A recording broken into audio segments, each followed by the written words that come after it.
Si vous étiez poursuivi par un tueur en série invisible sans savoir où il se cache, que feriez-vous? Je vais vous expliquer les erreurs commises, ce que vous devriez faire et comment battre le tueur invisible dans Hollow Man, l'homme sans ombre. La plus grande découverte de ce scientifique va devenir sa plus grande erreur. Sébastien essaie de trouver la formule parfaite pour ses recherches médicales, mais jusqu'à présent, chaque simulation a été un échec. Frustré, il fait les 100 pas pour se changer les idées, quand soudain, il a une idée. L'homme court vers son ordinateur pour changer les molécules et il est ravi de découvrir que c'est un composé stable. Il appelle son ex-petite amie Linda et lui dit de se préparer pour une expérience. Mais il ne se doute pas que ça va tous les tuer. Plus tard dans la journée, ce chercheur, Matt, vérifie les animaux sur lesquels ils font les tests. Et il s'approche de ce qui semble être une cage vide. Mais quand il s'approche, une créature invisible s'élance vers lui. En mettant une paire de lunettes qui détectent la chaleur, il parvient à voir que le gorille à l'intérieur est en colère. Et il est sur le point d'être testé dans le cadre d'une expérience terrifiante. L'équipe de recherche se réunit dans une salle d'opération où l'animal invisible a été attaché à la table. Mais juste avant que Matt n'injecte le sérum, Sébastien l'arrête, prenant lui-même la seringue. Il administre le produit chimique et il le regarde couler dans les veines de la créature, révélant ses organes internes. Tout semble aller pour le mieux, mais soudain, le rythme cardiaque du gorille commence à s'accélérer et la créature s'immobilise. Linda agit rapidement et saisit le défibrillateur pour choquer l'animal, jusqu'à ce que son rythme cardiaque se stabilise. Le gorille est devenu entièrement visible, et l'équipe est stupéfaite que leur expérience ait fonctionné. Mais bientôt, Sébastien utilisera cette technologie pour assassiner toutes les personnes présentes dans cette pièce. Le lendemain matin, le scientifique présente ses résultats aux responsables du Pentagone qui ont financé ses recherches pour créer un sérum d'invisibilité à usage militaire. Mais l'homme explique clairement qu'ils ont eu du mal à stabiliser le composé. Et il ment en affirmant qu'il est maintenant prêt à être produit. Le superviseur le croit et insiste pour qu'il apporte les résultats rapidement, sinon ils le remplaceront par quelqu'un qui peut faire le travail. La réunion se termine et les chercheurs quittent le bâtiment. Mais ils exigent de savoir pourquoi le scientifique a menti. L'homme explique qu'il veut que son équipe soit récompensée pour sa percée, et il propose de commencer à tester le sérum sur des humains. Matt fait remarquer que c'est beaucoup trop risqué, mais Sébastien affirme qu'ils obtiendront un prix Nobel s'ils réussissent. À contre-cœur, les autres acceptent et montent dans sa voiture, mais ce sera la plus grosse erreur de leur vie. Le lendemain matin, ils commencent l'expérience et l'attachent à la table d'opération. Linda lui tend l'injecteur, laissant l'homme s'administrer le sérum d'invisibilité. Mais rien ne semble se passer. L'expérience commence à ressembler à un échec, mais soudain, l'homme se penche en arrière en souffrant atrocement. Ses signes vitaux vont dans tous les sens, et il est clair que quelque chose a mal tourné. Il commence lentement à devenir transparent et les autres regardent en état de choc alors qu'il disparaît sous leurs yeux. Le test a parfaitement fonctionné. Et l'équipe donne à l'homme le temps de se reposer pendant qu'il s'habitue à son nouveau corps, sans se douter que ça va sévèrement se retourner contre eux. Ok, c'est une très mauvaise idée. Non seulement le scientifique s'est porté volontaire pour être le premier sujet d'expérimentation humain, mais il a également menti au gouvernement américain au sujet de sa percée. Il a refusé les ressources et l'expertise du Pentagone. Et pour un homme qui se considère comme un génie, il s'agit d'une décision très stupide. Le Pentagone compte plus de 26 000 employés et dispose d'un immense budget pour investir dans les technologies de pointe. Utiliser leurs ressources pour faire avancer nos propres travaux est une décision évidente. Même s'ils avaient l'intention d'effectuer eux-mêmes des tests sur des humains, ils auraient eu besoin de l'expertise de Sébastien pour le faire. Et il y aurait eu beaucoup plus de chances que l'expérience réussisse avec leur aide. Maintenant, le plus gros problème, c'est que l'équipe n'a pas hésité à laisser Sébastien devenir le premier sujet de test humain. Ce type est le chercheur principal, et ça signifie qu'il en sait plus sur cette technologie que n'importe qui d'autre. S'il meurt sur la table, personne d'autre n'aura les connaissances ou l'expérience nécessaires pour poursuivre la recherche. Et ce sera une énorme perte de temps pour tout le monde. La deuxième raison, c'est que cet homme est un foutu narcissique. Il se compare constamment à Dieu, et il a même les coups de mentir au Pentagone dans l'espoir de gagner un prix Nobel. Ce type est prêt à tout pour obtenir ce qu'il veut, et si un homme comme lui était soudainement invisible, vous pouvez être sûr qu'il en profiterait de la pire des façons. Nous devons maîtriser ce type avant qu'il ne soit trop tard, et c'est pourquoi si c'était moi, je préparerais l'opération et j'insisterais pour qu'il soit d'abord mis sous sédatif. Si vous regardez ce gorille, il est clair que la créature a beaucoup souffert, et ça a fait monter en flèche le rythme cardiaque du singe avant qu'il ne s'arrête. Reproduire exactement la même expérience serait une chose idiote à faire sans essayer d'améliorer la procédure. Et si nous utilisons cette technologie, ça pourrait le convaincre de nous laisser l'assommer d'abord. Vous pensez peut-être qu'il serait plus facile d'utiliser les pistolets tranquillisants sur l'homme, mais ce serait une grave erreur. Comme nous l'avons vu, les chercheurs n'ont utilisé ces pistolets que pour traiter le gorille, ce qui fait que le dosage est spécifiquement conçu pour les grands animaux. L'injection d'une telle quantité dans un être humain serait très probablement fatale. Donc notre meilleure option est de le convaincre que le fait d'être sous sédatif lui évitera beaucoup de douleurs inutiles pendant l'expérience. Une fois qu'il aura perdu connaissance, la décision à prendre est de le placer dans une salle de réveil sous surveillance constante et de rapporter les véritables résultats au Pentagone. Non seulement ça sauvera nos carrières, mais ça évitera aussi le risque d'avoir un véritable psychopathe qui se promène avec le pouvoir d'invisibilité. Quelques heures plus tard, les chercheurs vérifient l'état de leur sujet d'expérience. Il pète un câble et explique que la pièce est trop lumineuse, et il s'empresse de la rendre plus confortable pour lui. La femme explique qu'il est désormais sensible à la lumière parce que ses paupières sont transparentes. Frustré, le scientifique invisible sort du lit et décide de rencontrer le reste de l'équipe. Ils sont tous agréablement surpris. Il ne semble pas y avoir d'effet secondaire, mais ils vont bientôt découvrir que c'est un monstre absolu. Plus tard, Linda et Matt l'emmènent dans une chambre privée où il sera surveillé pendant les 3 prochains jours. Il laisse à Sarah Larousse le soin de surveiller l'homme invisible cette nuit-là. Mais la chercheuse s'endort rapidement sur sa chaise, sans se douter que le scientifique s'est glissé dans la salle d'observation. Elle se réveille soudain en sursaut et se rend compte que son haut a été défait. Mais quand elle appelle, personne ne répond. C'est alors que la femme remarque que non seulement la porte est restée ouverte, mais que le lit de l'homme est vide. Il est clair qu'il s'est passé quelque chose pendant qu'elle dormait, mais Sarah ne peut pas dire si c'était un rêve. Après 3 nuits d'observation, l'équipe met en place le laboratoire pour le ramener à la normale. Ils injectent le sérum dans son corps pour que Sébastien redevienne visible. Mais quelque chose commence à aller de travers. Soudain, les signes vitaux de l'homme commencent à s'emballer et l'équipe de recherche fait tout ce qu'elle peut pour stabiliser son état. Mais il y a un problème. Ils ont réussi à lui sauver la vie, mais il est maintenant coincé dans ce corps transparent. Et ils n'ont aucune idée de la façon de le faire réapparaître. Plus tard dans la journée, il se réveille dans son lit et se rend compte que la procédure a échoué. Déterminé, le scientifique insiste sur le fait qu'ils doivent poursuivre les recherches. Mais il aura besoin de certaines choses pour rendre l'expérience plus confortable à ce stade. L'équipe crée une fausse peau pour qu'il la porte pendant qu'il trouve des solutions. Mais ça ne suffira pas à garder l'homme sain d'esprit. Après 6 jours entiers, ils n'ont toujours pas trouvé de solution. Et Sébastien commence à atteindre ses limites. L'homme commence à avoir la nausée, et frustré, il décide d'aller prendre l'air. Ce soir-là, il dit à son collègue qu'il va sortir, et le gars le poursuit en insistant sur le fait que c'est contraire au protocole. L'homme n'en a rien à faire, et il prend l'ascenseur pour retourner à la surface, en direction de son appart. À son arrivée, le scientifique prend quelques affaires pour les ramener au labo, quand il remarque soudain sa voisine qui rentre du travail. Et ça lui donne une horrible idée. Plus tard, la femme sort de la douche quand elle entend la sonnette de la porte. Elle enfile un peignoir, va voir qui c'est et jette un coup d'œil dans le couloir, sans se douter que l'homme invisible vient d'entrer dans son appartement. Pendant ce temps, sa collègue Linda a découvert l'évasion du scientifique et se rend à son appart pour le chercher. En fouillant sa chambre, elle est choquée de découvrir que ses vêtements et son masque ont été enlevés, et elle réalise qu'il peut être n'importe où. Elle appelle son ex-petite amie pour l'avertir qu'ils ont une situation d'urgence. Ok, tout le monde aurait dû le voir venir. Pour un homme qui n'a aucun self-control, le garder enfermé sous surveillance constante ne va pas bien se terminer pour nous. Il n'y a aucune raison de penser qu'un génie narcissique va se comporter sagement dans ces circonstances, et c'est qu'une question de temps avant qu'il ne commence à utiliser ses pouvoirs à des fins personnelles.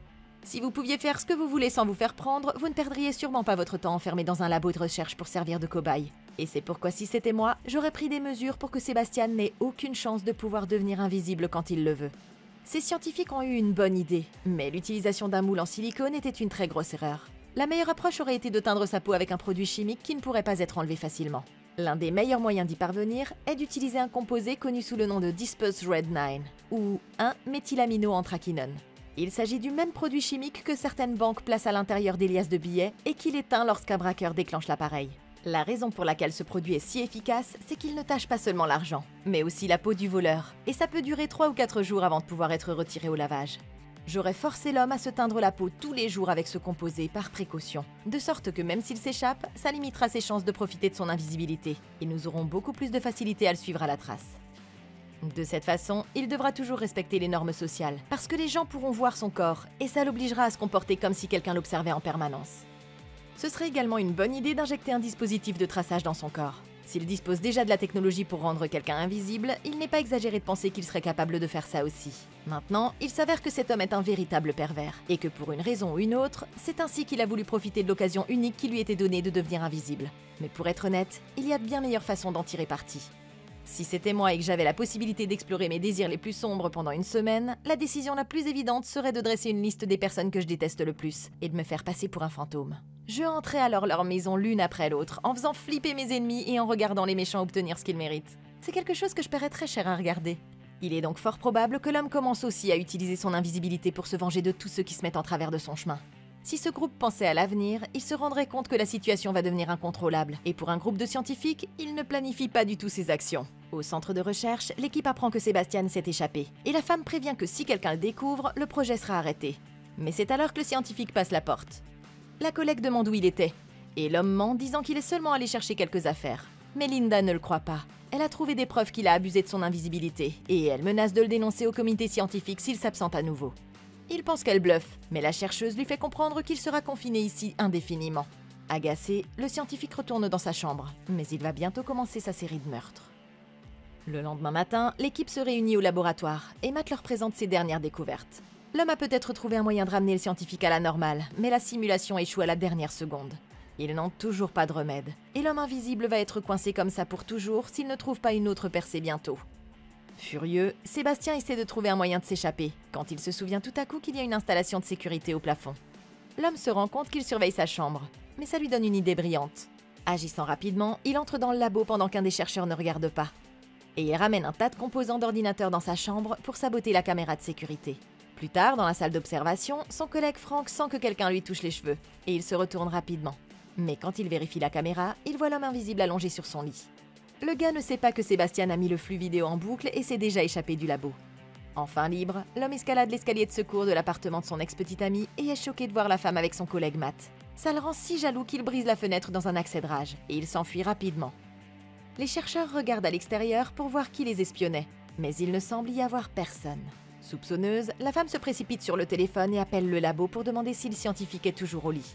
Mais leur collègue confirme que l'homme était là tout le temps. Plus tard, Sébastien retourne au labo, furieux que son ex-copine soit passée à autre chose. Tout ce qui entoure la situation le rend fou, et c'est alors que le chien invisible se met à aboyer après lui. Il décide de s'approcher de la cage et tue brutalement l'animal pour le faire taire. Mais ce sera une grave erreur. Le lendemain matin, Sarah fait sa ronde quand elle aperçoit que quelque chose ne va pas. Le chien invisible a été tué d'une manière ou d'une autre. La femme se rend immédiatement dans la chambre du scientifique pour comprendre ce qui s'est passé. Soupçonneuse, elle lui demande s'il a remarqué quelque chose d'étrange la nuit dernière. L'homme répond qu'il dormait, mais la femme ne le croit pas. En quittant la chambre, elle raconte aux autres ce qu'elle a vu. Et ensemble, ils visionnent les images de surveillance. Mais il n'y a aucune preuve que Sébastien ait quelque chose à voir avec ça. Ok, c'est une énorme erreur. Jusqu'à présent, l'équipe de recherche a supporté les frasques de leur patron, et jusqu'à présent aussi, le maintien d'un déni plausible a joué en sa faveur. Personne ne peut prouver qu'il a réellement fait quelque chose de mal, mais le fait de tuer ce chien vient de changer complètement la donne. Ce labo de recherche n'est pas seulement souterrain, il est également inaccessible à toute personne ne travaillant pas sur ce projet.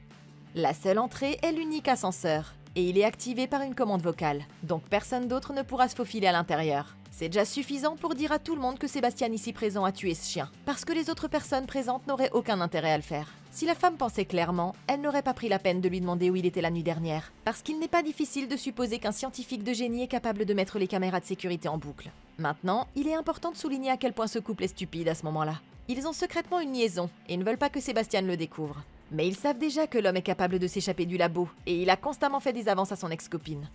Nous pouvons donc supposer qu'il ne sera pas heureux de découvrir avec qui elle sort. Et s'il est prêt à faire ça à un chien, alors vous pouvez être carrément sûr qu'il est prêt à pousser son ennemi dans un escalier et à le tuer, s'il pense qu'il peut s'en tirer à bon compte. Cet homme est un grand danger, et c'est pourquoi si c'était moi, je garderais cette relation secrète le plus longtemps possible. Se rencontrer et coucher ensemble est un moyen infaillible de se faire prendre, et si on a une raison de penser que notre vie est en jeu, nous ne devrions pas prendre de risques inutiles. À ce stade, ce qu'ils auraient dû faire, c'est ajouter davantage de mesures de précaution pour assurer leur sécurité. Et au lieu d'un système de surveillance, ils auraient dû transformer cet endroit en une véritable prison. Il est évident qu'ils n'ont ni les compétences ni le temps de commencer à construire un tout nouvel environnement pour lui. Mais la bonne nouvelle, c'est qu'ils n'ont pas à le faire. Comme je l'ai mentionné plus tôt, cet endroit est déjà souterrain avec une seule sortie. Et seules les personnes ayant un accès sécurisé peuvent se déplacer dans le laboratoire. C'est pourquoi la solution la plus simple est de supprimer son autorisation de sécurité, de neutraliser les portes de sa chambre et des couloirs afin qu'elles restent verrouillées et d'installer des caméras de détection de chaleur dans chaque coin du laboratoire. Si l'homme n'a pas d'autorisation, cet endroit devient effectivement une prison. Et même si ça l'énervera, nous ne pouvons pas nous permettre de le laisser sortir. Ces scientifiques n'ont rien fait de tout ça, et c'est sur le point de se retourner contre eux. Cette nuit-là, Linda retourne à son appart, mais c'est alors qu'elle entend soudainement un bruit étrange. Soupçonnant que Sébastien soit ici, elle jette un drap en l'air pour l'attraper, mais il tombe sur le sol. Il n'y a personne, mais la femme est tellement terrifiée qu'elle part aussi vite que possible et se dirige vers le centre de recherche. Arrivée au labo, elle fouille la chambre du scientifique et découvre qu'il n'est pas au lit, ce qui lui fait comprendre qu'il a modifié la caméra. Elle l'ouvre et découvre qu'elle est entièrement recablée. Décrochant le téléphone, elle demande à ses collègues de se rassembler au centre, et elle révèle que le scientifique a piraté les images de surveillance. La situation est devenue incontrôlable, et n'ayant pas d'autre choix, les chercheurs insistent pour dire au comité ce qui se passe. Mais aucun d'entre eux ne réalise que l'homme invisible a tout entendu et qu'il fera tout ce qu'il faut pour les arrêter. Plus tard dans la nuit, Sébastien se rend chez le superviseur du projet, où il trouve les chercheurs en train de tout raconter à l'homme. Il leur explique qu'il devra immédiatement faire un rapport au Pentagone, mais c'est la dernière fois qu'ils le reverront. Il retourne à l'intérieur et essaie de passer un appel, mais c'est alors que la ligne est soudainement coupée. C'est bizarre, Mais ensuite, il remarque autre chose. Sa porte arrière se referme comme si quelqu'un venait de sortir, et le vieil homme va enquêter, mais il ne voit personne. Confus, il allume sa pipe et s'apprête à retourner à l'intérieur, quand soudain, l'homme invisible apparaît derrière lui et pousse le superviseur dans la piscine. Plongeant à sa suite, Sébastien maintient l'homme sous l'eau jusqu'à ce qu'il se noie, et le scientifique repart, ne laissant aucune trace de son passage. Le lendemain matin, Linda arrive au labo, mais elle est confuse que le superviseur ne les ait pas encore contactés. Frustrée, elle décide d'appeler le vieil homme, mais la personne au bout du fil lui apprend qu'il est mort mystérieusement la nuit dernière. Choquée, la femme tente de contacter un général au Pentagone, mais soudain la connexion est coupée. Quelqu'un a saboté leur système de communication, et ils partent alerter la sécurité.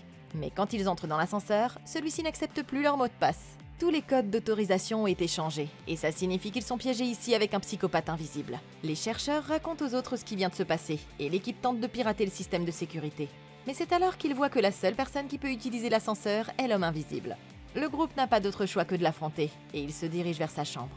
Ils apportent quelques paires de lunettes à imagerie thermique, mais Janice n'a pas cette chance. Elle retourne en chercher une pour elle, mais alors qu'elle part rejoindre les autres, Sébastien surgit soudainement de nulle part et assassine la femme de sang-froid. Ok, c'est terrifiant. L'homme vient de commencer une série de meurtres, et il est sur le point de s'en prendre à chaque personne dans ce bâtiment. Les scientifiques ont eu l'occasion de faire de Sébastien leur prisonnier, mais ils ont attendu trop longtemps, et il a utilisé la même stratégie sur eux à la place. La bonne nouvelle, c'est que tant que nous protégeons la salle de contrôle, nous pouvons découvrir où se trouve l'homme invisible et le débusquer. La première chose à faire dans cette situation, c'est de rassembler tous les membres de l'équipe ici pour s'assurer qu'ils sont bien présents. C'est facilement l'endroit le plus sûr du bâtiment parce qu'il y a 2 entrées, une porte en acier renforcée et des écrans de surveillance pour chaque pièce de l'installation. Si nous laissons l'homme invisible prendre le contrôle de cette salle, alors nous sommes foutus. Et ça signifie que nous devons la protéger à tout prix si nous voulons survivre. Maintenant, il est important de se rappeler que même si son corps est transparent, l'homme est toujours fait de chair et d'os. Le sérum permet aux ondes lumineuses de passer à travers lui, mais il est complètement solide comme tout le monde. Ça signifie que s'il est obligé d'interagir avec des objets physiques, nous serons en mesure de voir la position de Sébastien dans n'importe quelle pièce. Et cette stratégie nous donnera l'avantage. Une bonne façon d'utiliser ça contre lui, c'est de remplir la pièce de fumée, de sorte qu'il puisse voir les particules frapper son corps. C'est quelque chose qu'ils essaieront plus tard avec un extincteur, mais le problème, c'est que ça rend également difficile pour nous de voir quoi que ce soit. Et c'est pourquoi si c'était moi, je pousserais cette stratégie au niveau suivant. Au lieu d'utiliser de la fumée, je tendrais un piège en versant de l'eau dans les pièces et en inondant le labo. Ça peut sembler extrême, mais ça nous donnerait un avantage considérable, parce que pour que l'homme invisible nous atteigne, il faudra qu'il marche dans l'eau, et si toutes les pièces sont inondées, il n'aura aucun moyen de cacher sa position, ce qui nous donnerait une meilleure chance de l'abattre. Nous avons déjà des lunettes à imagerie thermique, mais elles peuvent facilement être endommagées, et il ne faudra pas longtemps à Sébastien pour trouver tous les capteurs de chaleur du bâtiment et les détruire. C'est donc en disposant d'une méthode à toute épreuve pour détecter ces mouvements que nous aurons le plus de chances de rester en vie. Comme précaution supplémentaire, je rassemblerai aussi l'équipement médical et j'empilerai tout contre le mur du fond, pour que l'homme ne puisse pas essayer de marcher ou de sauter sur des supports au-dessus du niveau de l'eau pour nous atteindre. Au même moment, l'équipe entre dans sa chambre et ne trouve aucune trace de lui nulle part. Frustrée, Linda prend un téléphone et lui dit d'arrêter de se cacher, mais c'est alors qu'ils entendent sa voix dans l'interphone. L'homme invisible révèle qu'il a tué le superviseur, et donc que personne ne viendra les aider. Et il leur fait comprendre qu'il ne les laissera pas quitter cet endroit en vie. Soudain, ils remarquent qu'une de leurs collègues a disparu, et ils partent à sa recherche. Mais il n'y a personne dans le labo. À l'aide de leurs lunettes de vision thermique, la femme repère une signature thermique dans un casier. Et l'équipe pense qu'il s'agit de Sébastien. Mais dès qu'ils l'ouvrent, le cadavre de leur collègue en tombe. L'équipe de recherche est horrifiée que le scientifique ait pu assassiner quelqu'un de cette façon. Et Linda demande aux techniciens de pirater le système informatique pour qu'ils puissent créer de nouveaux codes d'accès. Tous les autres traqueront Sébastien, et Linda a un plan pour le battre. En activant les détecteurs de mouvement dans tout le labo, ils localisent l'homme invisible. Et 2 des chercheurs sortent pour l'affronter. Mais alors qu'ils s'apprêtent à le coincer, ils apprennent que le scientifique a disparu sur tous les détecteurs de mouvement. Ils ne savent plus où il se trouve. Mais c'est alors que Carter repère une signature thermique derrière des tuyaux. Son collègue s'approche furtivement et tire avec son pistolet tranquillisant en espérant toucher Sébastien. Mais c'est une fausse alerte. La chaleur qu'ils ont vue provenait d'une bouche d'aération au sol. Mais c'est alors que le type entend son ami s'étouffer. Et quand il se retourne, il le voit se faire étrangler dans les airs. Réalisant que l'homme invisible est allongé sur le tuyau au-dessus, le chercheur tente de l'abattre, mais il touche une jauge de température qui pulvérise de la chaleur chaude directement sur le visage du scientifique. Furieux, il jette le collègue et l'homme tombe sur un levier, ce qui lui ouvre la gorge. Matt rapporte ce qui vient de se passer, mais Linda l'avertit de sortir de là avant que l'homme invisible ne le tue à son tour. C'est alors que le conduit lâche, et Sébastien émerge de la vapeur en poussant son collègue. Il se relève et le chercheur le poursuit, mais Matt ne peut rien faire pour l'empêcher de fermer la porte. Pour ne rien arranger, le scientifique maléfique est toujours de son côté du couloir, mais il utilise astucieusement la chaleur des bouches d'aération pour ne pas être détecté. Terrifié, Matt essaie de tirer une autre fléchette, mais il se rend compte qu'il n'a plus de munitions. Il saisit un extincteur et commence à le pulvériser dans l'air pour trouver où se trouve Sébastien. Et l'homme invisible le menace parce qu'il sort avec son ex-petit ami. L'homme est submergé par la jalousie et il frappe le chercheur, le faisant tomber au sol. C'est alors que la porte s'ouvre et Linda se précipite pour pouvoir ramener son petit ami en sécurité, alors que les portes se referment rapidement. Ok, ça devient incontrôlable. Ce sont certains des scientifiques les plus intelligents au monde. Mais alors que 2 personnes ont déjà été assassinées, ils ont décidé de mener ce combat pour une histoire de gonzesse. C'est incroyablement stupide. Mais les mauvaises décisions ne s'arrêtent pas là. Quelques instants plus tôt, ce chercheur a fait l'erreur de tirer ses dernières munitions pour rien. Et je pense qu'il est juste de dire que personne ici ne gagnera un prix Nobel. Aussi élémentaire que ça puisse paraître, se battre à coups de poing pourrait être une bien meilleure idée qu'il n'y paraît. Jusqu'à présent, le plus gros problème est d'essayer de découvrir où se cache l'homme invisible. Mais ironiquement, se battre à coups de poing rend ce problème beaucoup plus facile à résoudre. Parce que si l'homme nous tire dessus, ça nous donnera une rare occasion de savoir exactement où il se trouve. C'est pourquoi si c'était moi dans cette situation, j'enlèverais ma chemise. Et dès que nous aurions confirmé sa position, je le plaquerais au sol. Ensuite, je pourrais rapidement tenir la chemise sur le visage de l'homme, ce qui me permettrait de bien viser mes coups de poing sans me fracasser accidentellement les mains sur le sol. Maintenant, cette stratégie aurait beaucoup plus de sens si nous voulions nous battre à la loyale. Mais nous ne pouvons pas ignorer le fait que l'homme invisible se bat nu comme un ver. Ce type essaie de sortir avec sa bite invisible à l'air. Et c'est peut-être la plus grosse erreur qu'il ait jamais commise. Si Matt avait eu les idées claires, il aurait pu le plaquer au sol et l'attraper par les bijoux de famille pour s'assurer qu'il ne puisse pas s'enfuir. Et s'il avait gardé sa dernière fléchette tranquillisante, il aurait pu le poignarder avec et mettre fin au combat. Il faut aussi se rappeler que tout à l'heure, quand Sébastien s'est réveillé de l'expérience, il s'est plaint de l'intensité de la lumière. La raison, c'est que ses paupières sont devenues transparentes. Mais personne n'a songé à profiter de cette information. S'il voulait vraiment retrouver ce type, il aurait été logique que tout le monde apporte des lampes de poche. Aussi simple que ça puisse paraître, ce serait extrêmement efficace pour empêcher Sébastien de nous surprendre, parce que tout son corps est transparent, ce qui veut dire que même s'il levait la main pour se couvrir le visage, la lumière brillerait directement dans ses globes oculaires. Le seul moyen de l'éviter serait de détourner le regard. Et ça en ferait une tactique très utile pour l'empêcher de nous tendre une embuscade. Pendant ce temps, le reste de l'équipe trouve son collègue blessé et la rouquine dit au technicien de rester avec lui pendant qu'elle va chercher des fournitures. Elle le laisse seul dans le couloir et se dirige vers la salle de stockage. Mais c'est sa plus grosse erreur. La femme a pris quelques paquets de peinture, mais alors qu'elle est sur le point de partir, la porte se ferme tout à coup. Terrifiée, elle réalise que l'homme invisible est ici. Mais elle ne se rend pas compte qu'il s'est faufilé derrière elle et qu'il n'y a aucun moyen de survivre.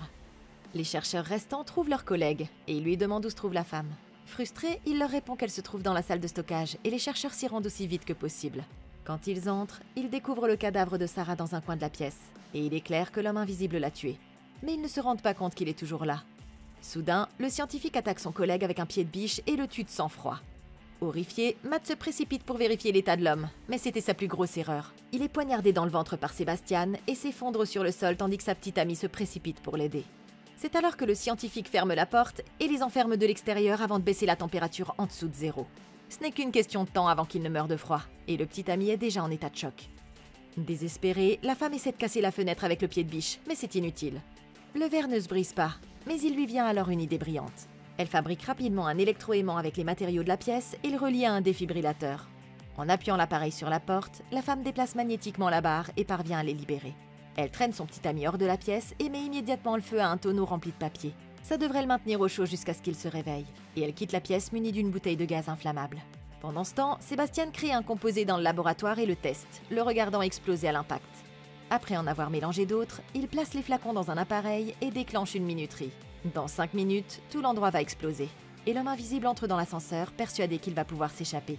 Mais c'est sans compter sur Linda qu'il rattrape. Elle est furieuse et allume l'embout de la bouteille de gaz pour asperger le meurtrier de feu, le brûlant vif. Ok, Linda est une foutue badass. Après avoir été enfermée dans une chambre froide, elle a fabriqué un électroaimant à partir de presque rien et s'est échappée. C'est clair, cette femme est pleine de ressources. Mais malheureusement, elle n'a utilisé aucun de ses neurones pour essayer de garder son petit ami en vie. La première erreur a été de retirer le pied de biche de l'estomac, parce que s'il avait percé un des vaisseaux sanguins principaux de l'homme, le laisser à l'intérieur aurait permis de boucher la plaie et de minimiser la perte de sang. Aussi contre-intuitif que ça puisse paraître, elle aurait dû le laisser là et lui dire de ne pas bouger jusqu'à ce qu'elle tue l'homme invisible ou que les secours arrivent. L'erreur suivante a été d'allumer un feu pour soulager son hypothermie. Même s'il y avait un moyen de contenir les flammes, placer une personne inconsciente dans un espace clos avec un feu, c'est pas une bonne idée. Avec des flammes aussi hautes, il est possible que les vêtements de l'homme prennent feu. Et la meilleure décision aurait été de l'éloigner de l'air froid, d'enlever ses vêtements mouillés et de l'envelopper dans les vêtements secs de ses autres collègues décédés. La mauvaise nouvelle, c'est que ça prendrait certainement beaucoup de temps. Et comme cet endroit va exploser dans moins de 5 minutes, la meilleure décision serait en fait de laisser l'homme pour mort. Maintenant, cette femme ne sait pas encore qu'il y a une bombe. Mais si Sébastien pense qu'il a tué tous ses collègues, alors il n'y a évidemment aucune raison pour lui de rester dans les parages. Il est aussi la seule personne à avoir la clé d'accès de l'ascenseur. Et ça signifie que si nous ne l'arrêtons pas, nous serons coincés ici pour toujours. C'est pourquoi si c'était moi, je courrais jusqu'à l'ascenseur avant qu'il ne nous laisse ici et je lui ferais une offre qu'il ne pourrait pas refuser. Il est important de se rappeler que cet homme a essayé de se mettre avec Linda pendant tout le film. Au dîner, il lui a demandé s'il pouvait faire en sorte que ça marche à nouveau. Et il lui a fait plusieurs avances dans le labo. Il a été tellement curieux qu'il est allé jusqu'à espionner son appartement. Bref, avec une telle constance, il est clair que nous pourrions l'utiliser à notre avantage. C'est pourquoi la meilleure chose à faire, c'est de conclure un marché pour sauver nos vies et de lui proposer de se remettre avec lui. Maintenant, cet homme est un génie, donc il est peu probable qu'il croie un mot de ce que nous dirons. Mais la bonne nouvelle, c'est qu'il n'est pas obligé de le faire. Cet homme est mu par un ego démesuré, et il profiterait de l'occasion qui lui est donnée pour faire valoir son point de vue de la manière la plus spectaculaire possible. Le meilleur piège pour les narcissiques, c'est de les faire parler d'eux-mêmes. Et si nous lui donnons cette opportunité, il ne pourra pas résister. Dans cette optique, tout ce que nous avons à faire est de l'attraper dans l'ascenseur et de le distraire suffisamment longtemps pour lui trancher la gorge avec un scalpel. Et vu qu'il aura déjà donné son code de sécurité par reconnaissance vocale pour utiliser l'ascenseur, nous pourrons monter à la surface et appeler les secours pendant qu'il se videra de son sang. Il saute de l'ascenseur et tente désespérément d'éteindre le feu. Mais la femme le poursuit. Elle continue de le brûler pendant qu'il enlève son déguisement, jusqu'à ce que le tueur invisible parvienne à s'enfuir et à se volatiliser. Réfléchissant rapidement, Linda dirige les flammes vers les sprinklers et les déclenche dans toute l'installation. L'eau devrait révéler la silhouette du scientifique, mais la chercheuse ne se doute pas qu'il est en train de se faufiler juste derrière elle. Il renverse la femme à terre et marche sur la gorge de Linda pour l'étouffer. Mais à la dernière seconde, Matt lui balance un pied de biche sur la tête. Le tueur en série s'effondre sur le sol, et le chercheur saisit l'occasion pour aider sa petite amie à se relever. Mais alors qu'il s'éloigne, l'homme invisible se relève. Il tente de les attaquer par derrière, mais Matt le repousse et le pied de biche atterrit directement dans le circuit électrique, ce qui l'électrise sur le champ. Le scientifique est hors d'état de nuire et les autres se dirigent rapidement vers le labo pour voir s'il n'a rien saboté d'autre. Il découvre la bombe de fortune qu'il a installée, mais il y a un problème. Il reste moins de 30 secondes avant qu'elle n'explose. Et les survivants n'ont pas d'autre choix que d'utiliser l'échelle de secours de l'ascenseur. Ils parviennent tous les deux à grimper et à entrer dans la cage d'ascenseur pour remonter. Mais ils sont toujours en difficulté. L'explosion déchire l'installation et l'onde de choc de l'explosion projette la cabine d'ascenseur droit vers le haut. Les survivants s'aplatissent contre le mur, évitant de justesse d'être écrasés à mort. Mais ils réalisent alors que la cabine est en train de redescendre. Les chercheurs sont terrifiés. Mais l'ascenseur s'arrête heureusement juste avant de les atteindre. Ils ont une chance de s'en sortir et se dirigent rapidement vers la surface, sans se douter que l'homme invisible est juste derrière eux.